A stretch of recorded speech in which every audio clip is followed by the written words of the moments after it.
सुप्रभात। आज हम आपको छंद के विषय में बताएंगे। छंद क्या है, आइए जानिए। छंद का शाब्दिक अर्थ है बंधन, नियंत्रण, उपाय, युक्ति। तो जिस प्रकार से मानव अपने जीवन में कुछ नियमों के बंधन से बंधा होता है, ठीक जैसे सामाजिक मर्यादा और संविधान इत्यादि, ठीक उसी प्रकार से काव्य में भी कुछ बंधन होते हैं, जैसे वर्ण, मात्रा, यति, गति, तुक इत्यादि। इस प्रकार से छंद की परिभाषा आइए जानें। जिन रचनाओं में वर्ण, मात्रा, यति, गति, तुक आदि पर बल दिया जाता है उसे छंद कहते हैं। छंद का सर्वप्रथम उल्लेख ऋग्वेद में मिलता है। छंद शास्त्र को व्यवस्थित करने का कार्य पिंगलाचार्य ने किया। उन्होंने छंदः सूत्रम या पिंगल शास्त्र की रचना की। यह सूत्र शैली में रचित है। छंद के मुख्य रूप से जो अंग हैं उनके विषय में जानें। पहला, वर्ण। भाषा की सबसे छोटी इकाई को हम वर्ण या अक्षर कहते हैं। दूसरा, मात्रा। ह्रस्व और दीर्घ स्वरों के उच्चारण में लगने वाले समय को मात्रा कहते हैं। ह्रस्व स्वरों की मात्रा 1 होती है और दीर्घ स्वरों की मात्रा 2 होती है। तीसरा, यति। छंद को पढ़ते समय जहां विराम या विश्राम लेते हैं उसे हम यति कहते हैं। अगला, गति। छंद को जिस लय या प्रवाह में पढ़ते हैं उसे गति कहते हैं। तुक।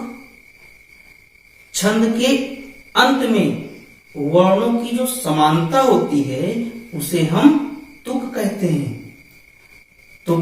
तुकांत या अतुकांत के रूप में 2 भेदों में जाना जाता है। अगला, गण। 3 वर्णों के समूह को गण कहते हैं। इनकी संख्या 8 होती है। परीक्षाओं में अक्सर ये पूछा जाता है कि गणों की संख्या कितनी है, तो गणों की संख्या 8 होती है। इसका एक सूत्र दिया गया है, यमाता राज भान सलगा। तो इस सूत्र में प्रारंभ के जो 8 अक्षर हैं वो 8 गणों के सूचक हैं और शेष 2 अक्षर वो लघु और गुरु के सूचक हैं। अगला, लघु और गुरु। छंद शास्त्र में ह्रस्व को लघु वर्ण कहते हैं और दीर्घ को गुरु वर्ण कहते हैं। तो लघु वर्ण क्या है, आइए जानिए। जैसे अ, इ, उ या चंद्र बिंदु वाले वर्ण, तो ये लघु वर्ण कहलाते हैं। दीर्घ या गुरु वर्ण आ, ई, उ, री, ए, ऐ, ओ, औ, अनुस्वार, विसर्ग और संयुक्त वर्ण, ये गुरु वर्ण कहलाते हैं। छंद का अगला अंग है पाद या चरण। छंद में प्रायः 4 चरण होते हैं। अब आइए जानिए छंद के भेद। छंद के मुख्य रूप से 2 भेद किए गए हैं, मात्रिक छंद और वर्णिक छंद।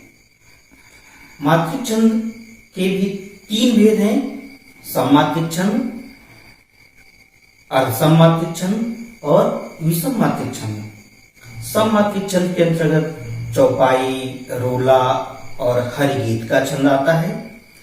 अर्धसममात्रिक छंद के अंतर्गत दोहा, सोठा और वरवर छंद आता है।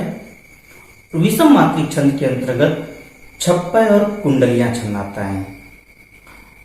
तो आइए जानिए मात्रिक छंद क्या होता है। जिस काव्य की रचना मात्रा के गणना के अनुसार कोई कवि करता है तो उसे मात्रिक छंद कहते हैं।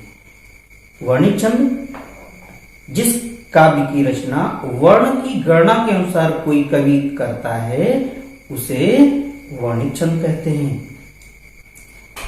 शेष अगले वीडियो में छंद के विषय में बताएंगे। तो यदि ये वीडियो हमारा अच्छा लगा हो, पसंद आया हो तो लाइक, शेयर, कमेंट और सब्सक्राइब करना मत भूलिए। धन्यवाद।